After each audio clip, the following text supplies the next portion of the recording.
aquí en Hoy se habla. ¿Cómo están, compas? Los Llegaste. extrañé, ¿eh? Bienvenida, Yami. Bienvenida, primero que todo. Extrañé, pero beso gigante para Valdía porque pucha la gente buena onda, simpática. Pasaron. El FIC de Valdía, el Festival Internacional de Cine, uno de los más importantes de Latinoamérica y es chileno, hay que darle mucho más apoyo. Así que, pero bueno, ya estamos de vuelta y me encantaría poder decir qué linda semana, pero no partimos así. Partimos porque lamentablemente este fin de semana en Santiago han pasado muchas situaciones terribles, como por ejemplo un joven fue hallado muerto en plena vía pública en Santiago Centro.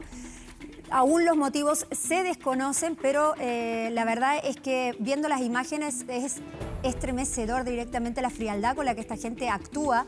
Vamos a indagar sobre este tema. También una familia fue atacada en Las Condes en un asalto de extrema violencia. Y en la madrugada de este lunes, una mujer fue asesinada en su edificio, al parecer por su pareja, y abandonada en la bodega de su propio edificio. Todo esto pasó en un fin de semana, lo que pone en tapete una noticia, un tema terrible que es la salud mental. Cómo aprender a vivir con la delincuencia y la inseguridad que hoy tenemos todos los chilenos. Esto y mucho más en Hoy se habla. Además, vamos a conversar sobre la muerte de una mujer en San Pedro de Atacama a raíz del ataque de una jauría de perros, un lugar donde han abandonado muchos de estos animales, comienzan a reproducirse y ellos llevan una vida salvaje. Por eso, cuando se encuentran con una persona, reaccionan de esta forma, como esta mujer que estaba hablando incluso con un familiar y ve a este grupo de perros y la alerta que ellos no venían con una actitud pacífica, sino que con una actitud bien agresiva. La atacan y finalmente esta mujer falleció. ¿Cómo reaccionar con estos perros y qué estamos haciendo mal? Porque ahí se están juntando una serie de los perros que son quienes nos acompañan en nuestra cotidianidad. Bueno, entran en una vida salvaje y aquí hay solo un culpable, que somos nosotros. Bueno, y justamente como dice Gino, ¿cómo reaccionar? Creo que no todos nos hemos enfrentado a una jauría. De hecho, es algo muy peculiar enfrentarse a algo como esto. Y quizás podemos tener una reacción que sea contraproducente y que nos pueda llevar a un final aún peor. Es por eso mismo que vamos a estar conectándonos con nuestro Nico Gutiérrez y también con un especialista para poder saber estas informaciones tan importantes. Nico, ¿estás por ahí? ¿Cómo están ustedes? Muy buenas tardes. Exactamente, es una noticia impactante que nos ha impactado a todos en las últimas horas. Esta joven de 27 años, estudiante de psicología, trabajaba como guía turística en San Pedro de Atacama. Y claro, como tú decías, Gino, ella estaba hablando, llevaba media hora hablando, mientras andaba en bicicleta, hablando con su madre, cuando repentinamente se encuentra con esta jauría de perros. Y claro, se corta la llamada y finalmente tuvo el desenlace que ya todos conocemos. Una situación realmente impactante, pero que pone en el tapete el tema de este tema, que evidentemente nadie está preparado para vivir una situación así. ¿Qué hay que hacer? ¿En qué hay que poner ojo? ¿En qué hay que poner cuidado? Vamos a estar conversando con nuestra querida Josefa Ramírez, etóloga, amiga de nuestro programa, en pocos minutos más para saber un poquito más de este tema. Gracias, Nico, querido. Sí, ya vamos a tomar contacto contigo, pero bueno, vamos a entrar en materia de inmediato porque esta mañana, efectivamente, como bien decía Yami, al inicio del programa nos encontramos con una sorpresiva y dramática noticia donde fue hallado el cuerpo de un menor de edad, aparentemente, presuntamente de nacionalidad colombiana, donde las imágenes dicen que entre un grupo de mujeres y hombres, aproximadamente 6 personas que estamos viendo en imágenes, lo habrían sacado de un edificio, todo esto en la comuna de Santiago, y esto sería básicamente por el crimen organizado.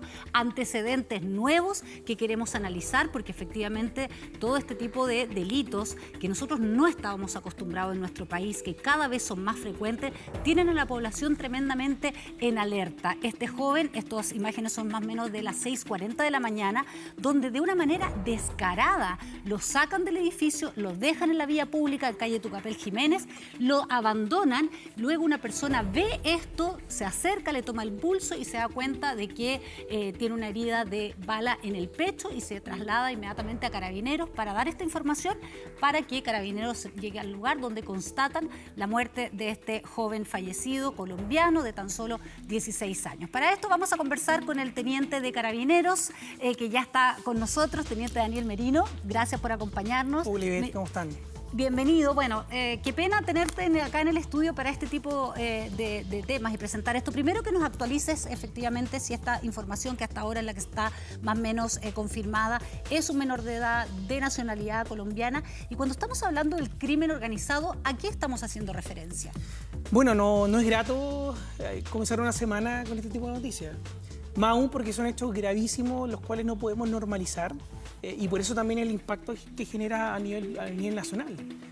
un adolescente de 16 años, que es la información que se está investigando, que está trabajando nuestro departamento especializado junto a la Fiscalía también en poder esclarecer ya más detalles de los hechos que están mostrando en imágenes, pero desde muy temprano fueron viendo imágenes de lo que estaba pasando. Es un adolescente, 16 años, que estaba atendido en la vía pública, llega Carabineros ya sin vida. Y ahí comienzan las primeras indagaciones y se da también con estas imágenes donde se ven lamentablemente a un grupo de personas que lo baja de un edificio, lo deja en la vía pública como cualquier cosa, que eso es lo más grave. Eso es lo que impacta, porque cuando uno tiene casos en donde una persona necesita la ayuda, lo que uno espera es que rápidamente la busquen, que pidan la ayuda. Entonces dejarlo ahí es muy, muy complejo. Por eso, teniente, que a mí me llama la atención, pero sí me hace mucho sentido hablar quizás de un crimen organizado. Y ya se está especulando eso. ¿Es una de las teorías investigativas que sigue la Fiscalía? Hay hipótesis que se están trabajando. Obviamente que esto es muy preliminar, se están haciendo todos los levantamientos de evidencia también, de las imágenes, empadronaron también a testigos. Hay muchas personas que también estaban hablando y hablaron con los medios durante la mañana que eran hechos que lamentablemente en este lugar se venían repitiendo, donde estaba el tema del consumo de droga, el alcohol.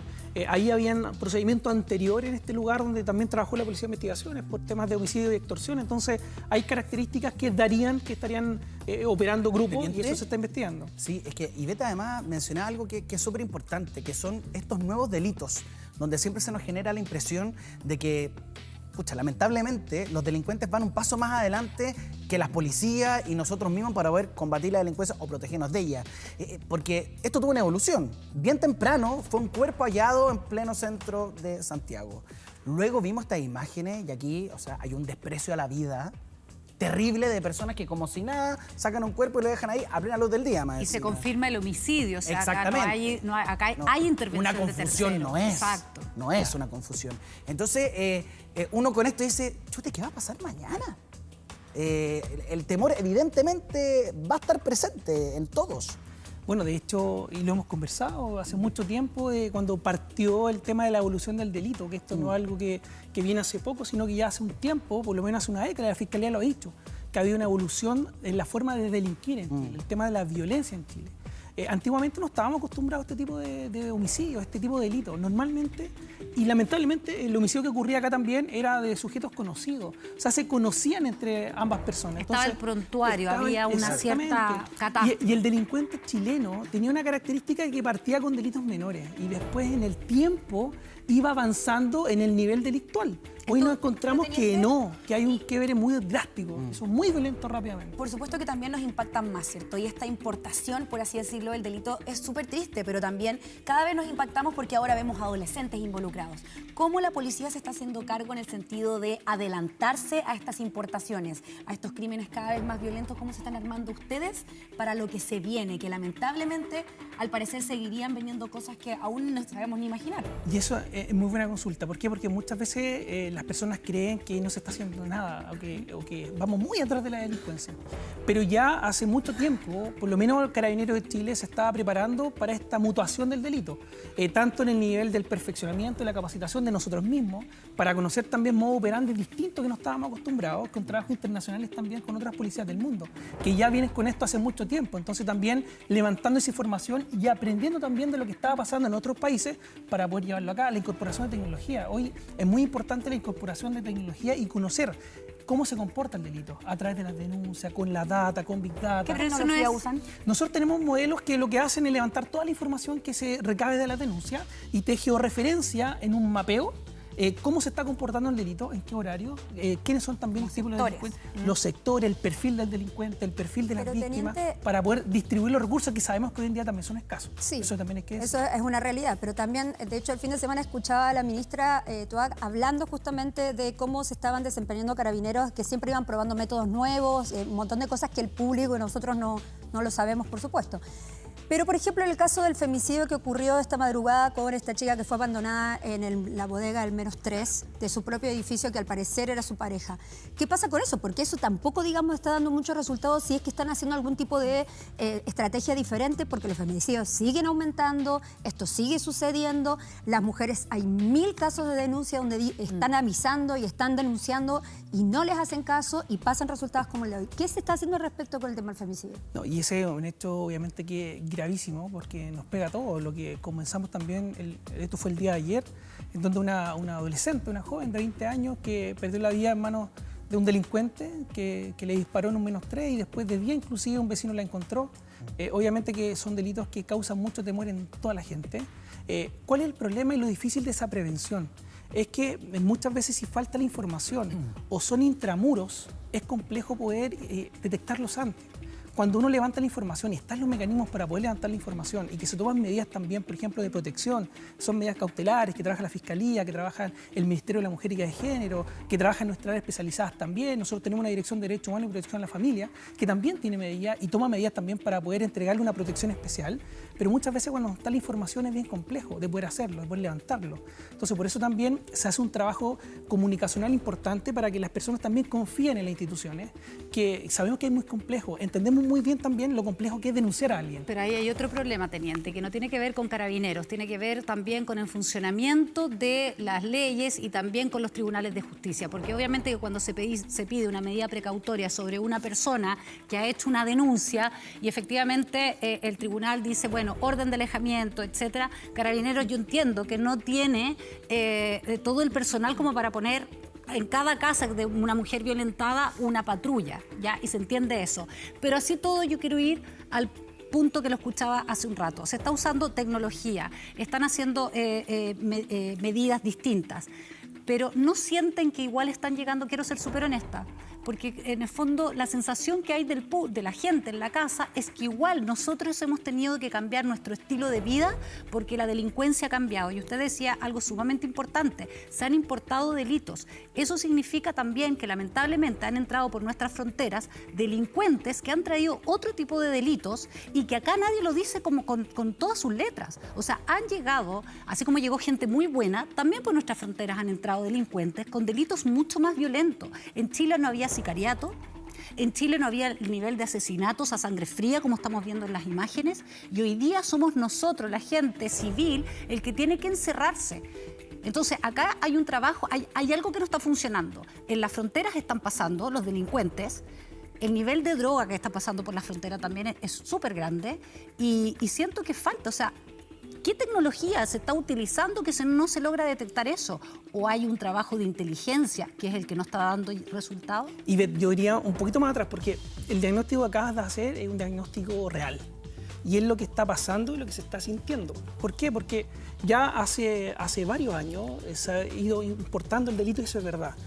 Una forma de delinquir muy distinta a la que nosotros estábamos acostumbrados en Chile, con características muy específicas en el tema de la extorsión, del sicariato, del homicidio, de robos, de delitos violentos, el tema de los famosos motochorros también, de que nosotros no estábamos acostumbrados, que eran delitos obviamente que los veíamos muy lejanos, pero de un momento a otro ya son parte lamentablemente de nuestro país. Y ahí obviamente que las medidas que se van tomando tienen que ir caminando en conjunto. Cuando nosotros, por ejemplo, hablamos de la parte preventiva, nosotros, por ejemplo, como policía, como carabineros, siempre trabajamos en base a cuáles son las causas del problema, no a los efectos del problema. Por ejemplo, si tenemos un problema con la ley penal adolescente, con los niños, ¿qué pasa con los niños, por ejemplo, que delinquen hoy en día? Tú los puedes detener, nosotros tenemos cerca de 360.000 detenidos. De ellos, cerca del 35% ya con antecedentes previos, con muchos antecedentes previos. Tenemos personas que han sido detenidas 15, 17, 20 veces. Entonces, obviamente que lo que hace la policía, lo que hace Carabineros, es controlar, fiscalizar, investigar y detener. ¿Para qué? Para que tenga un impacto en la prevención. Pero están llegando más cuando los sucesos ya están ocurridos, cuando ya está el asalto, cuando ya está el homicidio. Entonces, ¿cómo no hay un trabajo de inteligencia que diga, oye, las bandas que están actuando, usted recién decía, en el homicidio de este joven, ya habían ocurrido otros delitos? Y nosotros no podemos pretender que en el fondo a lo mejor haya Carabineros 24/7 en esa esquina, se entiende. Pero si ya se sabe que hay narcotráfico ahí, que ya se están delinquiendo de manera constante y frecuente, hay que intervenir. Hay que intervenir mucho igual más. han mandado bandas grandes. Sí, y en ese han hecho sector. un trabajo... Sí, de hecho ahí se ha hecho un trabajo importante en la parte investigativa. Obviamente que hay investigaciones que son de largo aliento, porque lo que se busca hoy en día a través del Ministerio Público también es poder tener medios de prueba que permitan que una persona quede en prisión preventiva y que obviamente pueda salir de circulación y esté detrás de la reja, donde esperemos que están todos. Pero para eso también se requiere un trabajo de investigación bien acotado, con tareas investigativas importantes. ¿Para qué? Para poder demostrar y obviamente imputar un delito y que pueda quedar detrás de las rejas. Eso es lo complejo. Yo ahí tal vez no es el terreno más cómodo para poder conversarlo, pero usted recién hablaba de que se estén trabajando en paralelo todos los que tienen que involucrarse en el delito para prevenirlo, o se ocurre poder tener las sanciones que corresponden. Yo no he parado de ver las imágenes y la gente que camina por el pasillo, mira, por último, hace 5 años, chuta, te tapáis la cara, ¿cachai? O agarráis un polerón y la ponías sobre la cámara. Ahora les da lo mismo. Un nivel de Ojalá que se les vea. Y ojalá lo subimos a las redes sociales y que todos me vean con mi pistola o hasta cometiendo el delito. Entonces, ese es el máximo reflejo de que, y perdona que lo diga así, de que estamos cagados de miedo. Porque si ellos están con esa desfachatez, es porque no les pasa nada. Y a plena luz del día. Exacto. Entonces, claro, Carabineros puede hacer su pega con detenerlos. Pero si en las investigaciones posteriores o la fiscalía llegamos a ese sector y los deja libres, chuta, ahí la silla está coja. Es que, y por eso cuando partimos reprochando también esa actitud. O sea, cuando tú te encuentras con alguien que le da exactamente lo mismo, le da exactamente lo mismo que lo estén grabando, que saben que lo están grabando, le da exactamente lo mismo que a 2 cuadras hay una comisaría de Carabineros, donde hay permanente desplazamiento, por eso rápidamente llegan. ¿Por qué Llega les da rápidamente. lo mismo? Eso es lo que no entiendo, porque Son se nota que personas menores de edad no creo que sean. y son personas que obviamente quizás vienen con una característica cultural distinta, en donde están quizás ilegales. donde en sus países no es tema. Y eso es lo que a nosotros no se puede normalizar acá. Durante el fin de semana hemos tenido, lamentablemente, 4 homicidios y un femicidio, solamente en Santiago, durante la última hora. Terrible. En un local donde asesinaron a 3 personas, en un local de comida, repartidor de comida. Está también el caso que lamentablemente estamos viendo ahí en pantalla y el femicidio que tuvimos también en Santiago Centro. Entonces son hechos obviamente que gravísimos y que se caracterizan. ¿Por qué? Porque les da exactamente lo mismo hacer uso del armamento de fuego. Y en lugares donde hay cámaras e imágenes, le da exactamente. Teniente, pero yo sé que estamos hablando de crímenes muy terribles que han pasado en estas últimas horas. Es imposible no angustiarse con todo esto. También desde ese lado lo queremos abordar, un poco de la salud mental y cómo nos afectan estos crímenes, cómo cambiamos nuestra rutina. O sea, estábamos viendo una encuesta hace un rato, lo hablábamos en la pauta, de que 4 de cada 5 personas han cambiado sus rutinas en el día a día, ¿cierto? A raíz del miedo a la delincuencia. Pero en ese sentido, también una cosa es la percepción y otra cosa es lo que pasa en el día a día. ¿Han existido algún tipo de delitos que hayan bajado o solo estamos en alza y esto significa que estamos de mal en peor?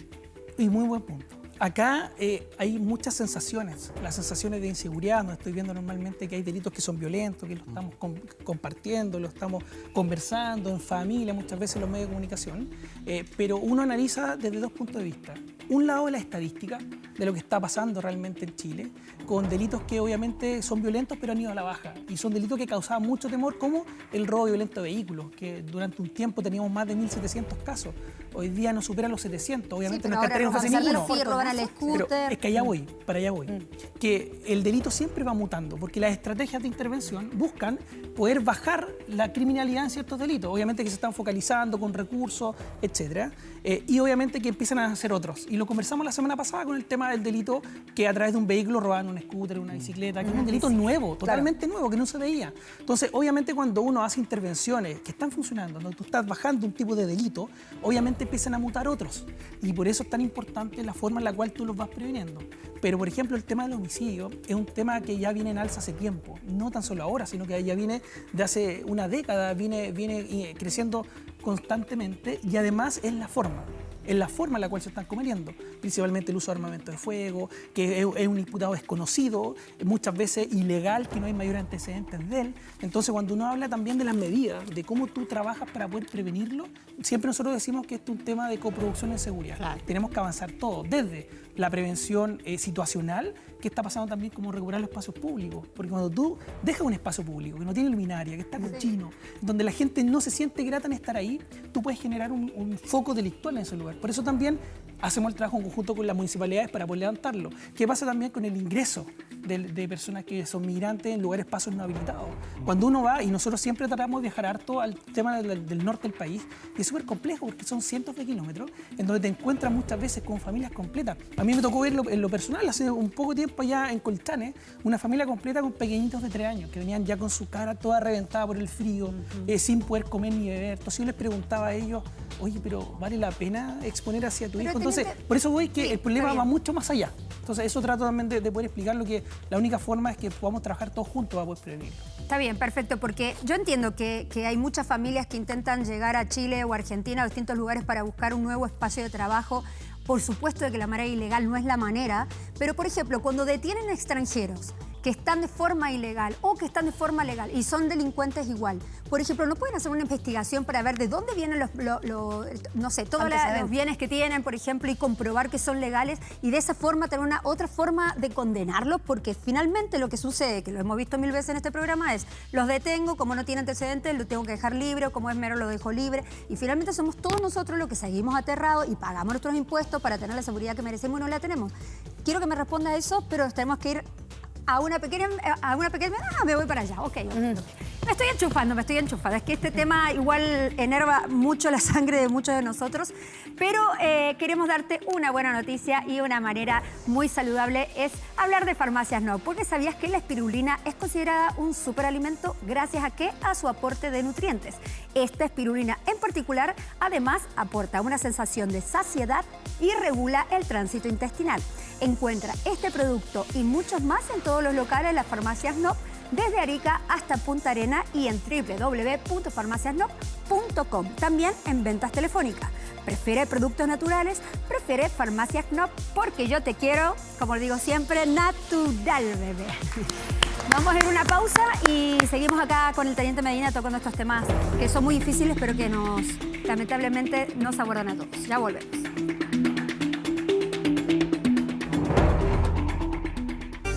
Ya estamos de vuelta en Hoy se habla y te tengo un consejo. Y en verdad te quiero expresar toda mi felicidad porque estoy pero muy contenta porque por fin llegó a nuestro país la coloración número 1 de Argentina. Se llama Isue y es la coloración de las 3C. Sí, 3C porque entrega color, cuidado y calidad. C de color, más duradero y con 100% cobertura de canas. C de cuidado, su tratamiento mix y post-color con ecoqueratina prepara y repara tu cabello y lo protege. Y además la C de calidad, por su fórmula clínica y dermatológicamente testeada.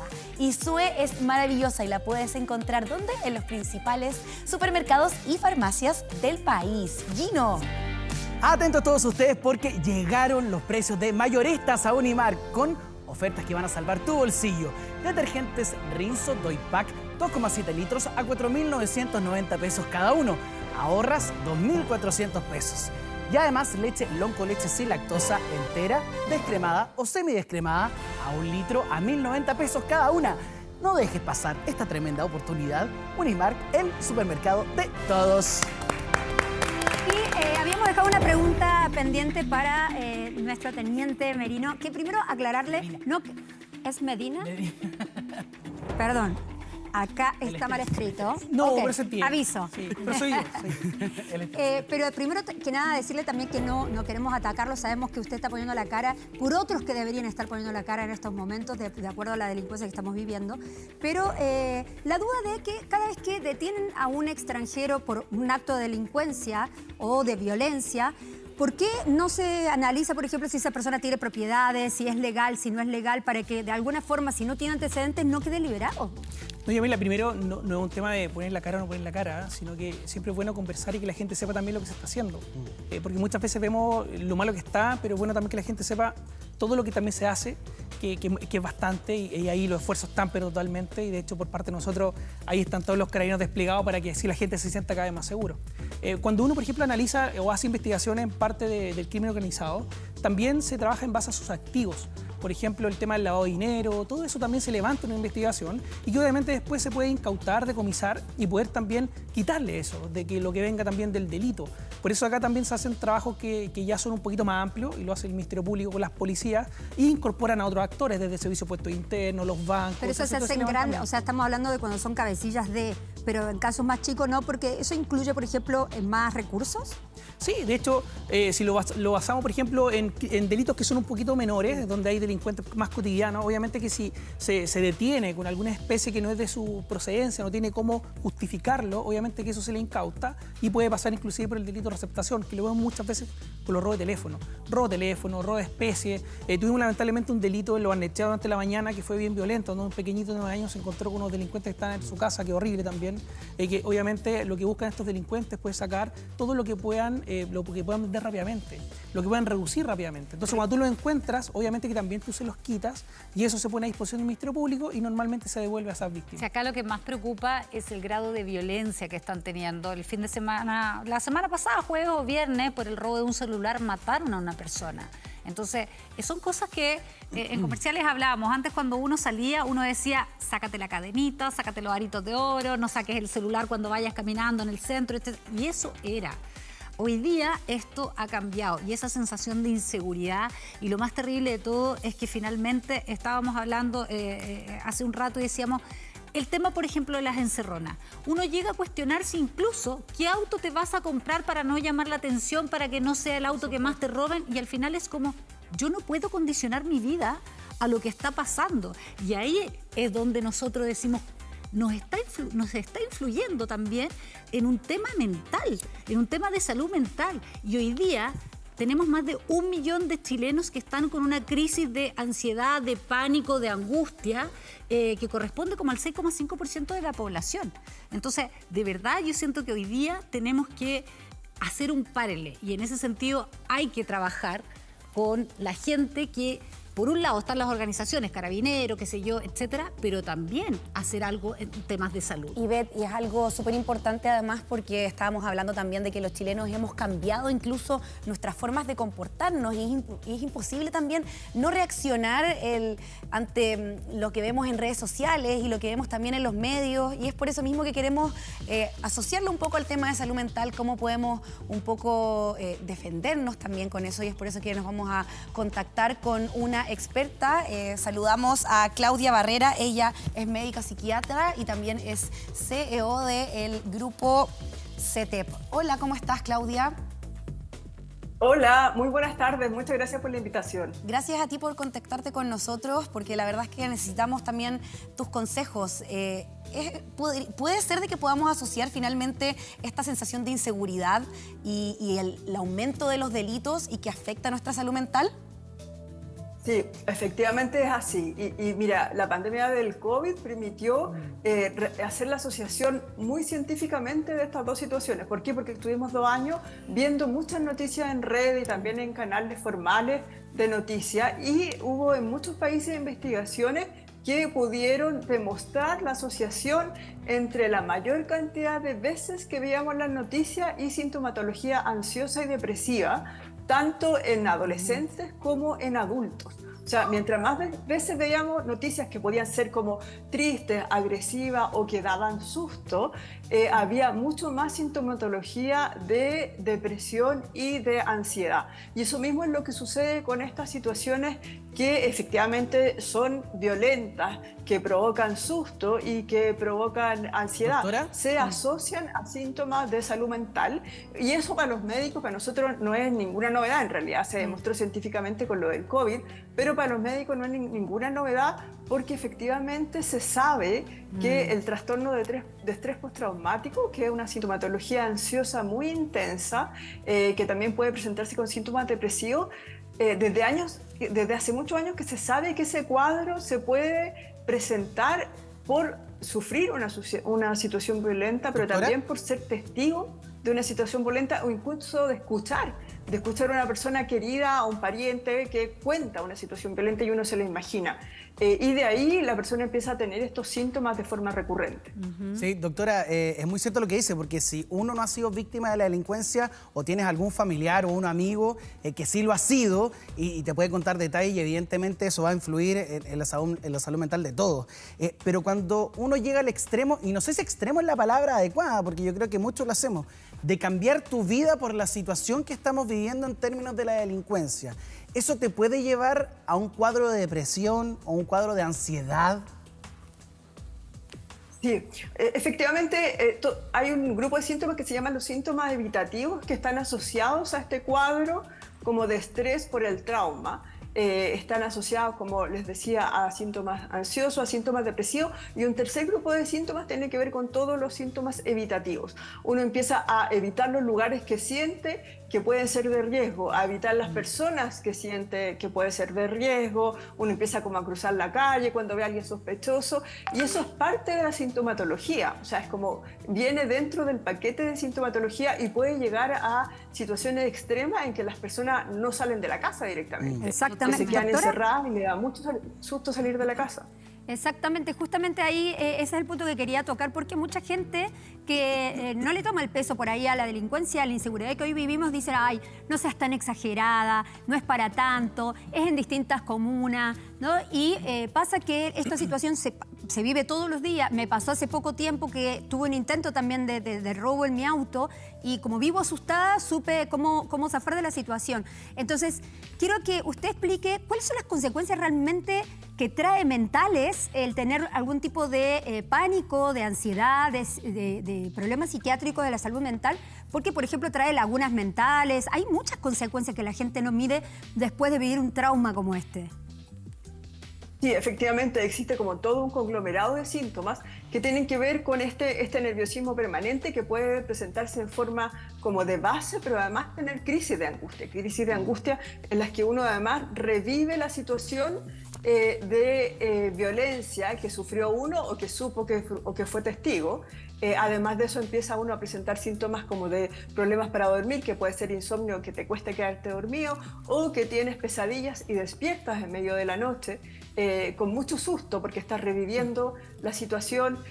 También empieza uno como a replegarse dentro de sí mismo, a evitar los contactos, a salir mucho menos.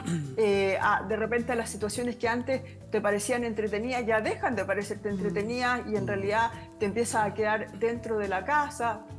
Pueden empezar a aparecer síntomas ya más relacionados con la salud física, como por ejemplo pérdida del apetito, o a veces la gente que tiene mucha angustia puede ser al revés, empezar a comer mucho más de lo que comía anteriormente. Incluso hay gente que tiene síntomas que pueden ser hasta sentirse culpable. Por ejemplo, alguien que fue testigo de alguna de estas situaciones y sintió que en realidad podría haber hecho más de lo que hizo, puede también empezar con un sentimiento de culpa muy importante y a rumiar esta culpa que le produce cada vez más depresión.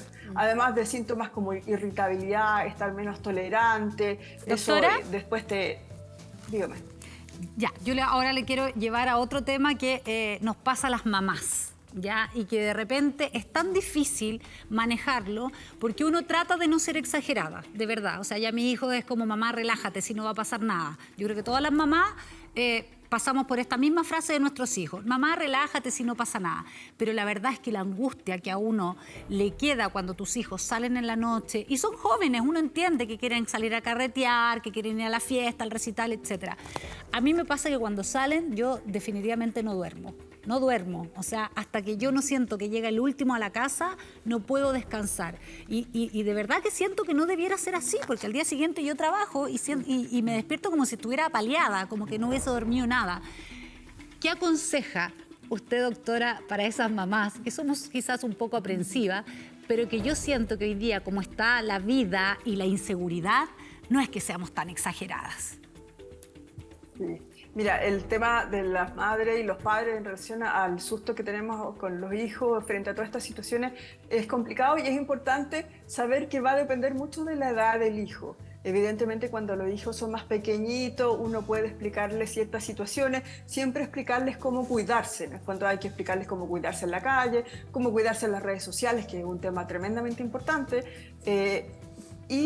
Pero en un lenguaje, dependiendo de la edad que vayan a comprenderlo, por un lado, darle herramientas emocionales. Herramientas emocionales significan, por ejemplo, si ellos también son, porque estas noticias no solamente las vemos nosotros, las ven todos, que también tengan herramientas para poder elaborar toda esta situación que estamos siendo testigos día a día. Sobre todo también tener como estrategias de autocuidado frente a las situaciones de riesgo, pero sin exagerar.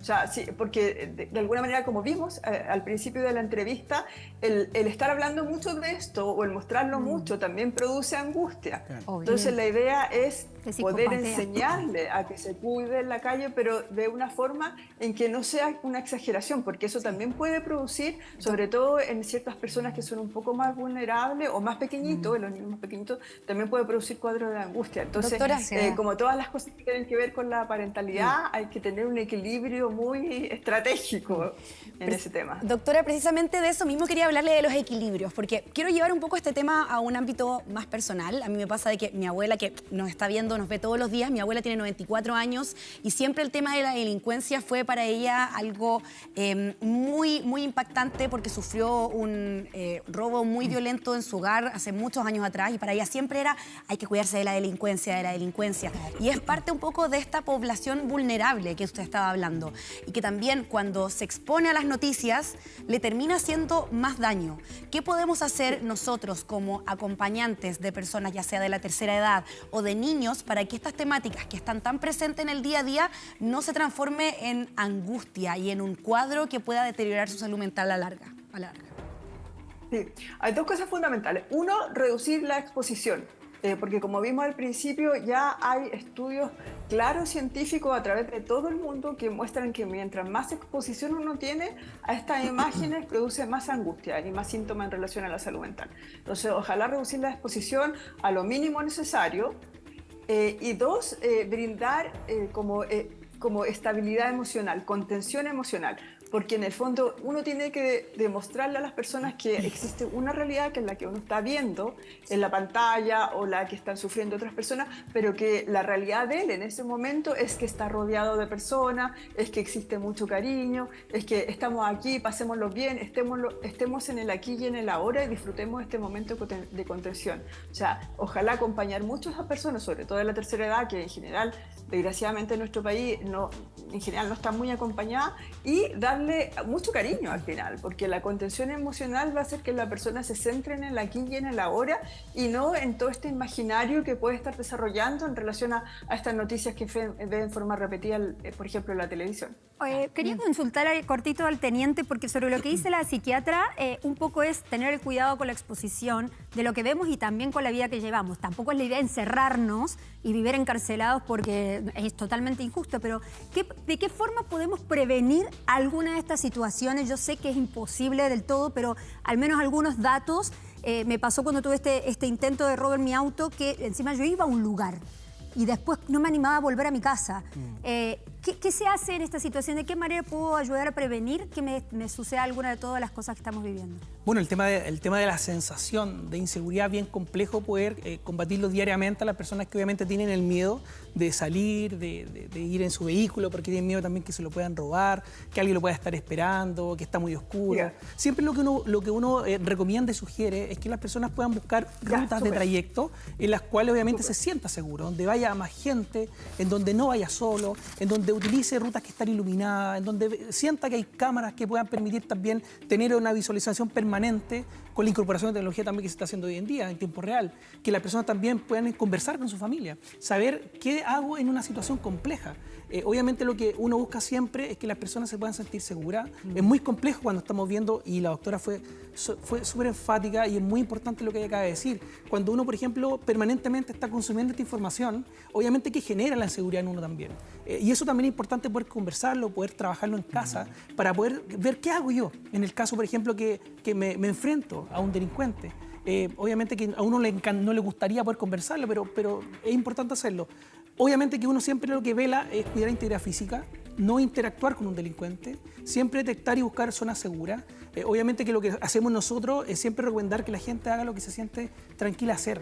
Nosotros no le vamos a decir a la persona no salga hasta ahora, no lo vamos a hacer, porque obviamente lo que hacemos nosotros los carabineros es poder estar en los lugares donde más delitos se cometen para que la gente se sienta más segura. Ahora, controlar, fiscalizar para que se sientan más segura, que vean la presencia. Pero eso es lo complejo. Cuando a uno le pasa, como yo le relataba la encerrona, uno tiene tanta claridad racional, pero cuando te pasa, te borras completamente. Queremos agradecerle, Teniente Merino, Merino por haber venido. Medina. Pero soy yo, Medina. Cintia, soy yo. Pero va a quedar como Merino. Sí, vamos a poner. No, queremos agradecerle, teniente, por habernos acompañado el día de hoy. Y también a la psiquiatra Claudia Barrera. Muchísimas gracias, doctora. Ha sido de verdad un placer poder hablar con usted y que nos haya orientado también. Muchas gracias. Hasta luego. Gracias. Cambiamos de tema, son las 16 horas con 44 minutos, porque lo habíamos adelantado al inicio de nuestro programa. Una mujer falleció en San Pedro de Atacama tras el ataque de una jauría de perros. Perros que fueron botados por inescrupulosos y que, como están ahí en medio del desierto, ellos adquieren una conducta que es distinta. Es una conducta más brava, más salvaje, porque incluso ellos se tienen que sustentar su alimentación en las imágenes que usted está viendo, en medio de la nada. Nico Gutiérrez, tú nos tienes más detalles de lo que pasó y también la prevención antes si nos encontramos con un hecho como este. Nico. Ese es el tema. Queremos poner el tema sobre la mesa, ponemos el tema sobre el tapete porque hay un montón de subtemas, un montón de aristas dentro de esta noticia tan triste y tan impactante para todos nosotros. Esta mujer de 27 años que murió a causa de una jauría de perros. Pero ¿cómo actuar ante un ataque de una jauría de perros? Es el primero de los temas que queremos tocar con nuestra querida Josefa Ramírez, etóloga. Josefa, gracias por estar con nosotros. Y te pregunto al tiro, ¿cómo actuar ante una situación así, que es tan poco común? Bueno, hola chiquillos, ¿cómo están? Hola, José. Aquí hay varios temas que tenemos que comenzar a ver y a evaluar, porque obviamente que cada enfrentamiento con alguna especie de animal puede llegar a ser diferente, pero aquí hay ciertas claves que tenemos que tener siempre en consideración. De partida, mantener la calma. Esto es algo demasiado controversial porque yo sé que es difícil mantener la calma cuando hay un grupo de perros, ¿cierto?, que te está acechando. Pero si uno se pone a correr, uno al final puede fomentar aún más que te salgan persiguiendo y fomentar aún más el riesgo de una mordedura. Por lo tanto, lo principal es mantener la calma. Evitar también el contacto directamente a los ojos, porque esto para los perros es altamente amenazante. Entonces, idealmente, dejar de mirarlos, quedarse inmóvil y tratar de mantener la calma. Esas son las primeras directrices que tenemos que hacer. De ahí, obviamente, si nos podemos tapar con alguna especie de chaqueta o lo que sea que tengamos en el entorno. Y otra cosa que también podríamos llegar a hacer en el caso de que esto como que aumentara la intensidad, podría llegar a ser tirar algún objeto para lograr distraer, digamos, al perro para que no se te venga encima y que al final pueda ir en base al objeto. O sea, José, si yo tuviese víveres o alguna cosa que yo haya comprado, lo puedo tirar para desviar un poco la atención. Dígame. José, ¿es mito o realidad eso de que los perros pueden oler el miedo? Totalmente verdad. Totalmente Lamentablemente verdad. es verdad, los perros Yo recuerdo perciben 100% cuando uno está nervioso. Que te decían que había que chupar, no sé si es que ustedes lo escucharon, pero la típica cuando uno tenía miedo y que había un perro cerca había que chuparse los labios. No sé si esto claramente debe ser un mito, pero te lo pregunto igual. Yo creo que eso es más mito, pero sí tratar, por ejemplo, lo que podemos hacer es respirar. El respirar y el tratar de conectarnos como un poco con el presente ayuda mucho a canalizar un poco esta emoción y a poder transmitir un poco más de calma a la dinámica. Y también el hecho de la bicicleta también es un tema que siempre hemos visto, a los perros les llama mucho la atención. Es que hay varios factores que acá pueden influir, digamos, más que la bicicleta, es el hecho, porque aquí hay una multifactorialidad, no sé cómo decirlo, en base a lo que puede desencadenar un ataque de un perro. Claro. Entonces siempre tenemos que considerar varios factores. O sea, el perro puede atacar no por malo, sino que puede atacar perfectamente por territorialidad, puede atacar, por ejemplo, porque tiene hambre, no sabemos en el estado en el que estaban estos animales.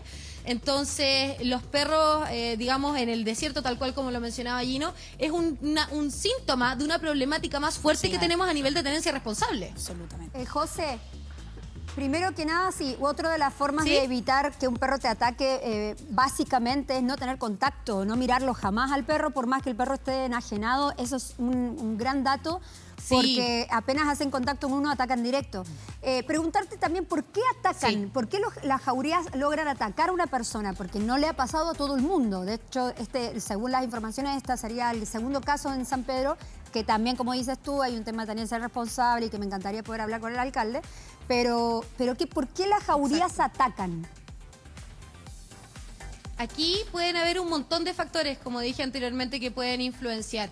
Puede ser que la jauría, digamos, ataque, básicamente puede tener hambre, porque digamos que son perros que están a la suerte de la olla, a la suerte del día a día. Son perros que a lo mejor por cuánto tiempo no han comido, entonces obviamente que hay que tener eso también en consideración. Puede ser también, por ejemplo, por un tema de territorialidad, o puede ser que uno de los perros, por ejemplo, haya iniciado el ataque y que el resto se le haya sumado, porque los perros actúan en grupo. O sea, por ejemplo, te pongo el dato, si estás en una plaza con tu perro y parte una pelea de perros, es normal que muchos otros perros que no tienen nada que ver y que ni siquiera son agresivos ni nada por el estilo, se sumen a este encuentro, porque tienden mucho a actuar en grupo. ¿José? Entonces, hay un montón de factores que tenemos que considerar. Dime. Sí, es que es súper importante lo que tú cuentas con respecto a cómo actúan los perros en grupo, porque claro, acá hablamos de San Pedro de Atacama, pero sin ir más lejos uno va al Cajón del Maipo, la Plaza San José de Maipo. En Buin también hubo un ataque En mortal. Buin está lleno de perros, pero no es porque haya una mala organización comunal, Lleno, digamos. exacto. Es porque la gente va a botar a los perros ahí a sitios heriazos y lo que hacen es reproducirse con otros perros y se forman verdaderas jaurías.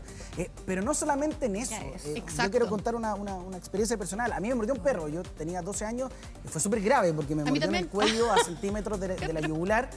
Y ese perro me mordió no por una mala actitud mía, ni porque lo molesté, ni lo toqué, ni mucho menos, sino que ese perro estaba súper estresado. Entonces, cuando fue a un lugar grande, se desesperó porque siempre había estado en lugares pequeños y me atacó a mí, de mala suerte que estaba ahí. Pero ahí vamos al primer tema, que yo creo que es el origen de todo, que es la tenencia irresponsable.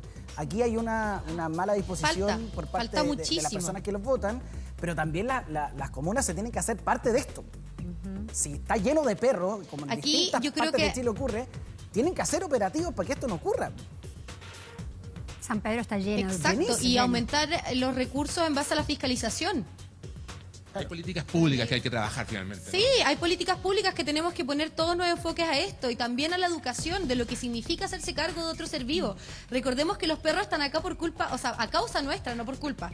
Pero al final nosotros hemos llevado que esta situación sea, y los perros asilvestrados son un síntoma de cómo nos comportamos nosotros con el resto de los seres vivos al final. José, ¿y qué pasa? Porque mira, hemos visto, y me estoy acordando del testimonio de una mujer en Viña del Mar, que ella hizo todas las anteriores que hablamos acá. No miró a los ojos, se mantuvo en calma, respiró, etcétera, y la atacaron igual. Igual. Exactamente igual. Entonces, Sí, y obvio. yo cuando la escuchaba a ella, yo decía, ¿qué hubiese pasado si ella hubiese ido con niños? ¿Cómo reaccionas si Ahí una jauría de perros se te enfrenta y tú vas con tus niños? Qué atroz. Es súper difícil poder dar alguna especie de cómo actuar al respecto, porque al final, si tú te encuentras con una jauría y basta que uno te ataque para que el resto se te sume, como habíamos dicho anteriormente. Entonces, aquí un poco es un poco la ley de supervivencia, o sea, tratar de porque los niños se mueven, gritan y tratar de pedirle a un niño que mantenga la calma es dificilísimo y casi terrible. imposible.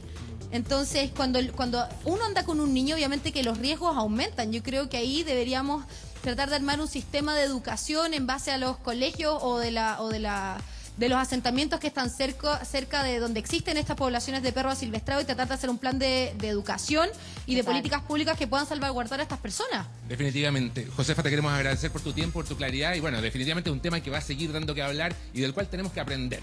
Les doy el paso a ustedes, chicos. Gracias, Nico. Gracias, José. Y esperamos que esto no suceda más porque fue dramático un llamado telefónico de ella con su familia y llega este ataque de una jauría de perros. Hay que hacerse cargo no solo en San Pedro de Atacama, sino que en todo el país. Vamos a una pausa comercial y ya volvemos con más. Hoy se habla, no se vayan.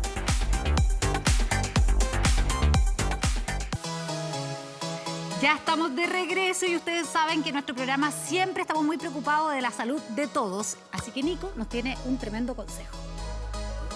El 29 de octubre es el Día Mundial del Ataque Cerebrovascular, una importante fecha de concientización que se celebra desde el año 2008 y que busca precisamente informar a la población con respecto a esta patología tan relevante. Para conversar de todo eso, estamos con el neurólogo de Clínica Indisa, el doctor Álvaro Romero. Doctor, gracias por estar con nosotros.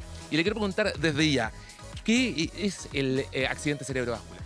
Hola, muy buenos días. El ataque cerebrovascular es un evento que nos puede llegar a suceder a cualquiera de nosotros donde falta por un periodo de tiempo la circulación de sangre y por lo tanto el oxígeno a nivel cerebral. ¿Cuáles son los síntomas? Los síntomas pueden ir desde alteraciones del lenguaje, no poder emitirlo, no poder comprenderlo, alteraciones del movimiento de un lado del cuerpo, alteraciones de adormecimiento, pérdida del conocimiento, dolores de cabeza. Por lo tanto, los síntomas pueden ser muy variados. Ahora, como lo decían, es un ataque, es algo que da de un momento a otro. No es como algo que se presenta en meses, sino es máximo pocos días, pero normalmente es en horas. ¿Cuáles son sus factores de riesgo, doctor? Los factores de riesgo los podríamos dividir como en dos secciones. Unos que no son modificables, como por ejemplo el ser hombre, tener más de 55 años, y los modificables. Quizás dentro de ellos el más importante es el consumo de cigarrillo, de nicotina, pero están la hipertensión arterial, la diabetes y algunas otras enfermedades de menor relevancia de tipo genético que son muy raras y mucho más en el adulto. A esa edad no es muy frecuente la parte genética. ¿Cuál es su tratamiento? El tratamiento, lo primero, una asistencia temprana a los servicios de urgencia, porque el tratamiento lo podríamos dividir como en la parte más aguda, donde se pueden usar tratamientos como la trombolisis, que es, por ejemplo, disolver el trombo que haya obstruido. ¿Qué cuidados debe implementar una persona que sufrió una ACV? Lo primero, la toma de sus medicaciones, la asistencia frecuente al neurólogo, generar una actividad física frecuente, al menos unos 20 minutos diarios, evitar el consumo de cigarrillo, una dieta adecuada. Eso serían como las recomendaciones generales. Doctor, le queremos agradecer por su tiempo y bueno, y ustedes que nos están mirando, si tienen alguno de estos síntomas o alguno de sus familiares, no duden en consultar con un especialista de Clínica Indisa en indisa.cl o en los teléfonos que aparecen en pantalla. Cote, ¿sabes qué? Hoy quiero reconocer a todos, pero a todos los jóvenes de Chile. ¿Por qué? ¿Cómo por qué? Porque tienen todo el esfuerzo, porque estudian, trabajan y encima disfrutan. Así que eso es muy bueno reconocerlo y Limón Soda lo sabe. Sí, porque tienes experiencia haciendo todo, mereces hacer nada. Con una refrescante Limón Soda Cero. Haz todo, haz nada. No salió, ¿viste? No salió. ¡Perfecto! Oigan, sí. No, diciéndole feliz día a todos los profes. Sí. En especial a mi amiga Monse. Gracias por Feliz toda día, su amiga. labor. A todos los profesores de Chile y todos los profesores extranjeros que viven en Chile. Un beso enorme. Disfruten, Nos sigan vemos mañana. enseñando mucho más. Adiós. Nos vamos, Pedro. También es el día del pan hoy día.